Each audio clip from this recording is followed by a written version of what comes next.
¿Qué tal? En este video les comentaré algunos de los principales dispositivos de potencia principalmente usados. El rectificador controlado de silicio o SCR es un dispositivo semiconductor del tipo tiristor, es decir, que es construido por tres terminales, un ánodo, un cátodo y una compuerta. El SSR es utilizado para el control de potencia eléctrica, de conducción unidireccional en un solo sentido, que al igual que un diodo rectificador puede conducir una corriente, el ánodo a cátodo, en polarización directa y se comporta virtualmente como un circuito abierto en una polarización inversa debido a la alta resistencia que presenta la inversa. Bien, el SSR cuenta con una condición adicional para conducir. Esta es la tercera terminal, llamada compuerta o gate, de control o de disparo, en la cual se necesita de una señal capaz de producir una conducción de SSR. Esta compuerta permite controlar al instante dentro del semiciclo de conducción en el que la conducción de corriente se inicia. Esto significa que podrá circular corriente en una magnitud promedio, que dependerá del instante en el que el SCR sea disparado, pudiéndose así controlar la potencia de la carga.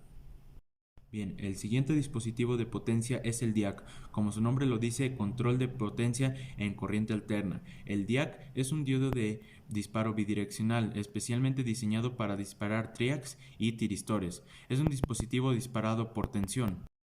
El DIAC se comporta como dos diodos Zener conectados en serie, pero orientados en forma opuesta.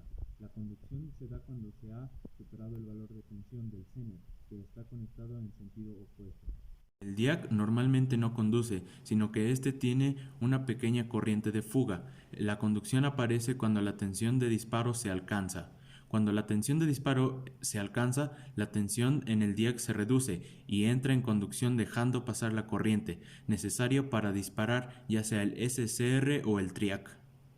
El siguiente es el tiristor de corriente alterna, o como sus siglas lo dicen, TRIAC. Es un dispositivo semiconductor que posee tres terminales, que se usa para controlar el flujo de corriente promedio a una carga, con la particularidad de que éste conduce en ambos sentidos y puede ser bloqueado por inversión de la tensión o al disminuir la corriente por debajo del valor de mantenimiento.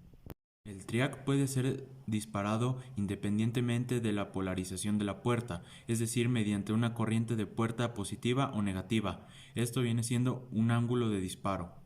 Cuando el triac conduce, existe un flujo de corriente de muy baja resistencia de una terminal a la otra. Esto depende de la dirección de flujo de la polaridad del voltaje externo aplicado. Cuando el voltaje es más positivo en la terminal 2, la corriente fluye de la terminal 1 a la 2. En esto el triac se comporta como un interruptor cerrado. El triac actúa como dos rectificadores de silicio en paralelo. Bien, ahora hablaremos de los octoacopladores. Un octoacoplador es un interruptor que es activado mediante una luz infrarroja. Esta es emitido por un LED hacia un fototransistor o cualquier otro dispositivo que sea capaz de detectar la luz infrarroja. Los octoacopladores están compuestos de una forma muy simple. Uno es el LED infrarrojo y un elemento capaz de detectar la luz infrarroja como un fototriac, MOSFET, etc. ¿Cómo funciona? Un octoacoplador consta de dos partes, un emisor y un receptor. El emisor es un LED infrarrojo que manda un haz de luz al receptor, que normalmente es un fototransistor. Cuando este dispositivo capta la señal, actúa como un interruptor cerrado, y cuando se interrumpe, actúa como un interruptor abierto. Algunos de los principales tipos de octoacopladores son fototransistor, es el más común de todos y controla una corriente directa en su salida. El fotodarlington, se agrega un arreglo Darlington y tiene dos transistores juntos, lo que significa una gran ganancia de corriente. El fototriac o tiristor está diseñado para controlar una corriente alterna en su salida. El Schmitt trigger, en este su salida es lógica, ya sea 0 o 1. Y el último es una entrada AC. En este tipo de transistor se puede hacer un cambio de corriente de alterna a continua. Bien, ahora hablaremos del transistor bipolar de puerta aislada o por sus siglas IGBT. Es un transistor híbrido que combina un MOSFET y un BJT. Por eso tiene terminales puerta de un MOSFET y un colector y un emisor de un BJT. La estructura consiste de 4 capas PN-PN. La unión adicional de PN crea y reduce la resistividad y la caída de tensión de voltaje en conducción. Esto se conoce como modulación de la resistividad y permite aumentar la intensidad. Su función. Al igual que un MOSFET, el IGBT se controla con tensión. Para encenderlo se necesita una tensión positiva en puerta respecto al emisor.